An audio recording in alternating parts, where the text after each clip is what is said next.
E a Polícia Federal diz que não conseguiu intimar para o depoimento o deputado licenciado Eduardo Bolsonaro, que está nos Estados Unidos. Agentes dizem ter tentado contato pelos endereços eletrônicos deles e através de um número de WhatsApp.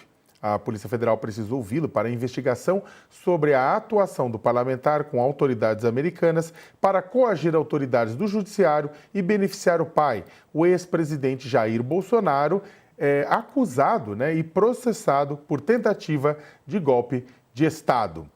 Começando agora, invertendo de novo, começando para o Ronilson. Ronilson, o deputado Eduardo Bolsonaro está sendo criticado pela oposição, inclusive há um processo de investigação aberto na Polícia Federal contra ele, solicitado pela Procuradoria-Geral da República, porque ele estaria agindo para jogar o governo norte-americano contra instituições brasileiras.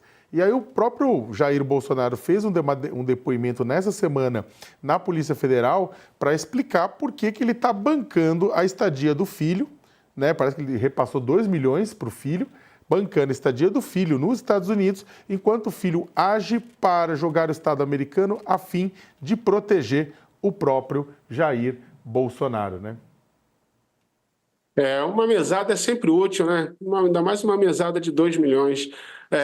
Bom, eu acho que o Eduardo Bolsonaro está chegando um pouco no limite da sua aposta e da sua estratégia. Quer dizer, o Eduardo sempre tentou flertar com uma certa relevância internacional, que agora, talvez que a oposição aqui no Brasil dependa que ela se torne mais material, ela não demonstra, entre outras coisas, porque ele não tem todo esse trânsito, toda essa influência internacional. O Eduardo não é de hoje, Já aqui, como parlamentar, recebendo, se você analisar, por exemplo, a performance de Eduardo Bolsonaro em 2024, em termos de projeto como parlamentar, ele foi ele teve um ano de 2024 completamente pífio. Foram pouquíssimos projetos propostos, grande parte dos projetos em parceria com outros parlamentares, aqueles projetos que são propostos coletivamente, que tem 20 parlamentares assinando, é a grande parte dos projetos que ele tem. O que o Eduardo Bolsonaro mais tem em 2024, como iniciativa própria, como proposta, é requerimento. Eduardo Bolsonaro foi um dos parlamentares que mais fez requerimento para convocar ministros de Lula para falar sobre qualquer coisa, praticamente todos os ministérios. E sempre colocando e sempre, de alguma forma, atravessando isso com a relação com os Estados Unidos. Foi correndo para os Estados Unidos, para a posse de Donald Trump. Então, ele sempre vendeu essa influência. O fato é que a realidade, agora em que as coisas estão mais acaloradas, o Eduardo Bolsonaro não tem todo esse prestígio, está fazendo a mesma estratégia de se esconder das autoridades brasileiras, e se ele está se escondendo das autoridades brasileiras, não se expõe, é porque ele também não tem esse nível de acolhimento nos Estados Unidos para poder blindá-lo, para poder dizer aqui vocês não vão tocar nele. Então, ele tem se tornado um articulador extremamente ineficiente. Não vai adiante as ameaças que ele disse que faria, ele pega a carona naquilo que já estava a caminho por outras vias da relação entre autoridades brasileiras e as Big Techs, por exemplo, nos Estados Unidos, ele pega a carona em coisas que ele efetivamente não teve uma participação direta.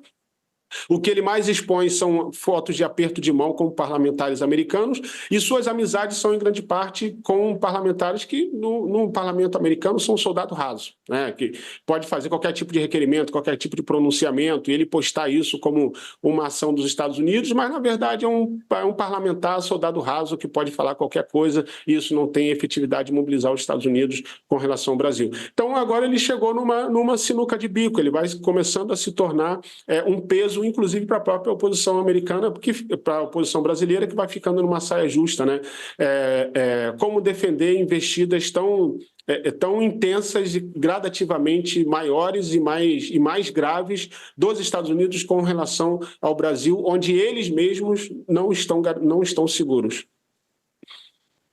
Leandro, dando continuidade também, pegando o gancho do que o Ronilson colocou, é um momento também complicado, porque o próprio Eduardo Bolsonaro, ele se colocou em entrevista à revista Veja como pré-candidato, pelo menos colocou-se à disposição para representar a direita na disputa presidencial de 2026. O nome dele é aventado para o Senado, é aventado para o governo de São Paulo, é aventado também para 2026, abrindo, na verdade, uma opção né? Os nomes mais ventilados hoje são do governador Tarcísio de Freitas e da primeira-dama e diretora do PL Mulher, Michele Bolsonaro, né?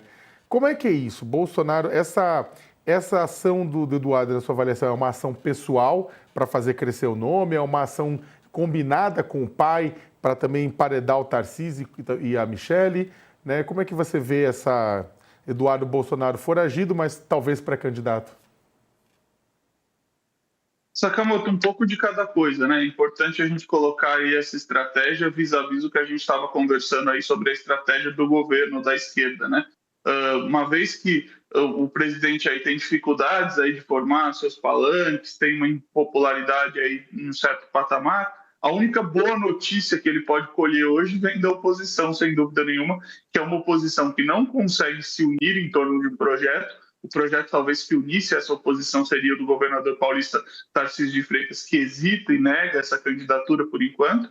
E aí vem a questão chave: por que Tarcísio de Freitas nega, por que a oposição não consegue se reunir? Ela tem um nome e sobrenome chamado Jair Bolsonaro, né? Bolsonaro hoje é o grande fiador da reeleição do presidente Lula, na medida em que ele não permite que a direita, ou extrema-direita, ou outro campo ali, se organize, porque coloca ali a sua própria candidatura, que sabemos é inviável do ponto de vista jurídico, como uma pedra de toque, como uma tábua de salvação. E aí, sabendo que essa candidatura é inviável, também Jair Bolsonaro pode ser muita coisa, mas não desconhece a política, né? Não é um ignorante em termos da política do parlamento, da política eleitoral, sabe que vai ter a sua candidatura negada por conta da inviabilidade jurídica, e aí precisa ter um plano B, tal qual Lula fez com Haddad ali na eleição de 2018, e aí carrega a possibilidade de que seu filho Eduardo seja esse plano B, seja a única pessoa que se disporia a fazer isso. Tarcísio de Freitas não teria qualquer vantagem